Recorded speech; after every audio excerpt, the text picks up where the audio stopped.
Lesson 78. Particular Judgment. What is the judgment called which will be passed on each one of us immediately after death?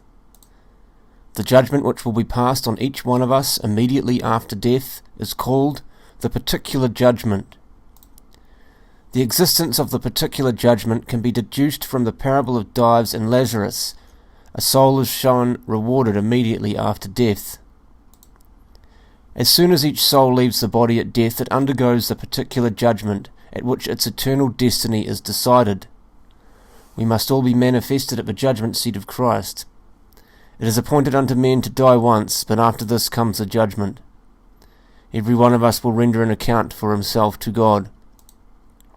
Let us remember that even while the relatives gather around the bed of the departed one, even while his body is still warm, the particular judgment is gone through and finished.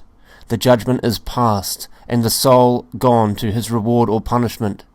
If we remember this, we shall be more fervent in praying for the dead, and helping others die a happy death, so that without fear they may meet God at the judgment.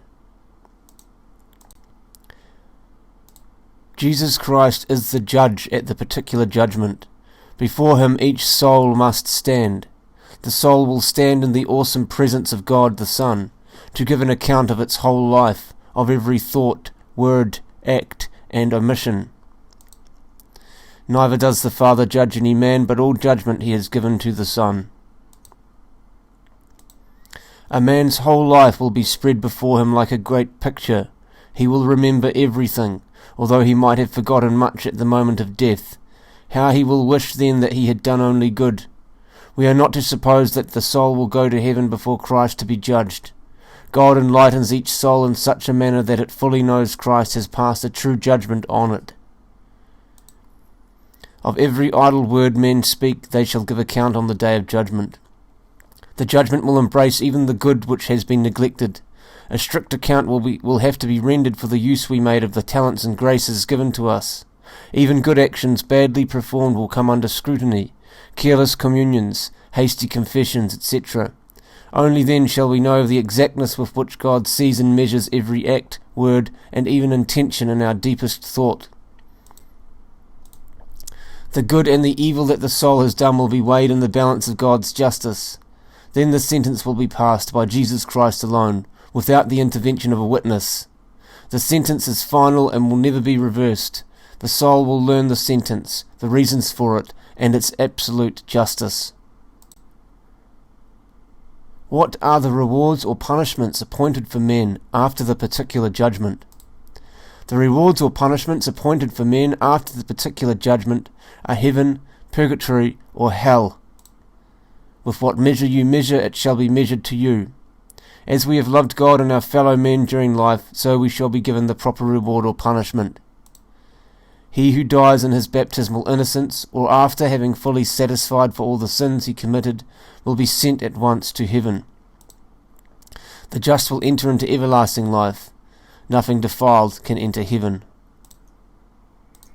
He who dies in the state of grace but is in venial sin, or has not fully atoned for the temporal punishment due to his forgiven sins, will be sent for a time in purgatory. The souls in purgatory are saints because they are sure of going to heaven. In purgatory they cannot commit any more sin, not even the slightest. They only long for God. He who dies in mortal sin, even if only with one single mortal sin, will be sent at once to hell. For the hope of the wicked is dust, which is blown away with the wind, and is a thin froth which is dispersed by the storm, and a smoke that is scattered abroad by the wind, and adds the remembrance of a guest of one day that passeth by. By mortal sin a man cuts himself off from God. It is really he himself that sends himself to hell. God's desire would be to see all his creatures with him in heaven. How should we prepare for the judgment? We should prepare for the judgment by being most careful to lead a good life and die a happy death. We should not only obey carefully all the commandments of God and the Church, but do good works in prayer and alms deeds, practicing charity for the love of God. How can we be careless about a matter of such importance when we are absolutely certain of being judged by God? For what shall I do when God shall rise to judge? We should do voluntary works of penance for love of God, and expiation of any sins we may have the misfortune to commit. The Imitation of Christ says on this topic, "In all things look to the end, and how thou wilt stand before the strict judge, from whom there is nothing hid, who takes no bribes, and receives no excuses, but will judge that which is just. Be, therefore, now solicitous for thy sins, that in the day of judgment thou mayest be in security with the blessed. Then shall the poor and humble have great confidence, and the proud fear on every side. Then it will appear that he was wise in this world, who for Christ's sake learned to be a fool and despised. Then shall the flesh that was afflicted exult more than it had always feared and delights, than if it had always feared and delights. Then a pure and good conscience shall bring more joy than learned philosophy. Then shall the contempt of riches far outweigh all treasures of the children of earth. Learn to suffer now in little things, that thou mayest be delivered from more grievous sufferings.